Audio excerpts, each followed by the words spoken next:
इसे विकिपीडिया ने प्रकाशित किया है। भोजपुरी संस्कृति के ही भोजपुरिया संस्कृति भी कहल जाला।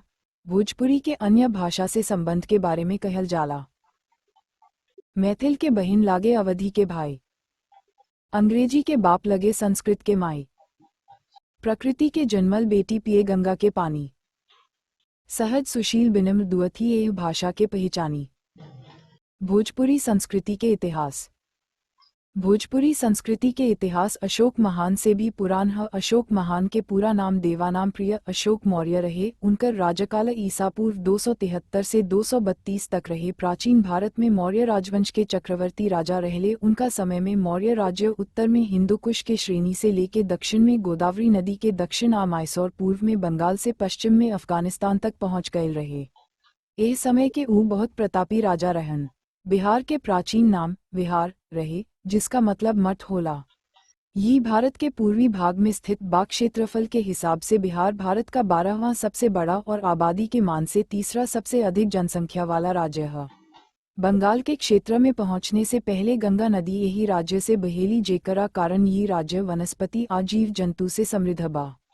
बिहार के वन क्षेत्र भी विशाल बा, जवन की 6764 वर्ग किमी के बा। ये राज्य भाषाई तौर पर प्रभावकारी बा। एहिजा कई भाषा बाडिस, जवना में भोजपुरी प्रधान भाषा मानल जाला। बिहार की राजधानी पटना है, जेकर नाम पहले पाटलिपुत्र रहे। भारत के कुछ महान राजा जैसे समुद्रगुप्त, चंद्रगुप्त मौर्य, विक्रमादित्य और अशोक के शासन में बिहार शक्ति, संस्कृति और शिक्षा का केंद्र बन गए रहे। ये समय दुगो महान शिक्षा केंद्र रहन, विक्रमशिला और नालंदा विश्वविद्यालय। बिहार में आज भी 3500 साल पुरान इतिहास के गवाही देत कई प्राचीन स्मारक मौजूद बाड़ेस।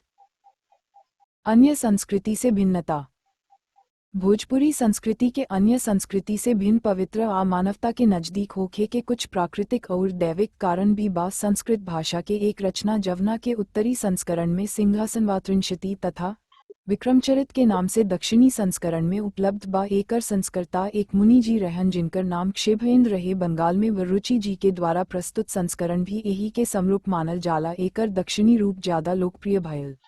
लोक भाषा में एकर अनुवाद होते रहे और पौराणिक कथा नियन भारतीय समाज में मौखिक परंपरा के रूप में रच बस गईलस। ही कथा के रचना वेतल पंचविंशति या बेताल 25 के बाद भइल, लेकिन निश्चित रूप से रचनाकाल के बारे में कुछ नहीं के कहल जा सकत। इतना लगभग तय बा कि एकर रचना धारा के राजा भोज के समय में ना भइल होई, काहे कि प्रत्येक कथा में राजा भोज के उल्लेख मिलेला। ये से एकर रचना काल 11वीं शताब्दी के बाद भइल होई। एकरा के द्वात्रिंश पुत्तलिका के नाम से भी जानल जाला। लोक कथा। एह कथा के भूमिका में भी कथा बा, जवन राजा भोज की कथा कहेलिस। 32 कथा 32 पुतली के मुँह से कहल बा, जवन एक सिंहासन में लागल बाडीस। ये सिंहासन राजा भोज के विचित्र परिस्थिति में मिलल।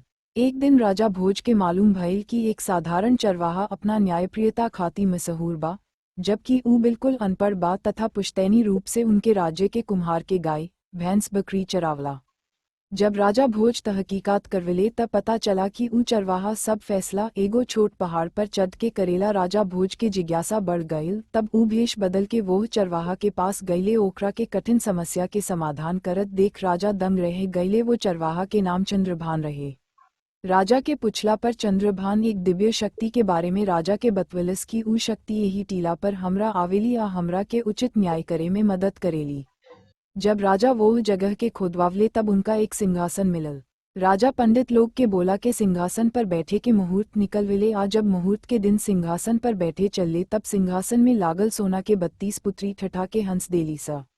जब राजा पुत्री से हंसे के कारण पूछले तब पुत्री कहे लगली, स ये राजन ही सिंहासन त राजा विक्रमादित्य के ह। एकरा पर तू तबे बैठी जब तू राजा विक्रमादित्य नियन होए। तब राजा पूछले कि राजा विक्रमादित्य में का खासियत रहे। ए सवाल के जवाब में विक्रमादित्य के 32 गो पुतली 32 गो कथा सुनवले से ही 32 कथा के आधार पर राजा भोज के एगो सभ्य संस्कृति के ज्ञान भइल, जेकरा के ऊ भोजपुरी संस्कृति के नाम से परम प्रतापी राजा विक्रमादित्य के दिव्य अंश के रूप में लोक कल्याण खाती छोड़ गयल बाड़े। राजा विक्रमादित्य के समय से ही काल गणना चलल, जेकरा के विक्रम संवत कहल जाला। हिंदू आर्य के संस्कृति भी इहे ह, जवन आज भी भोजपुरी संस्कृति के नाम से जानल जाले।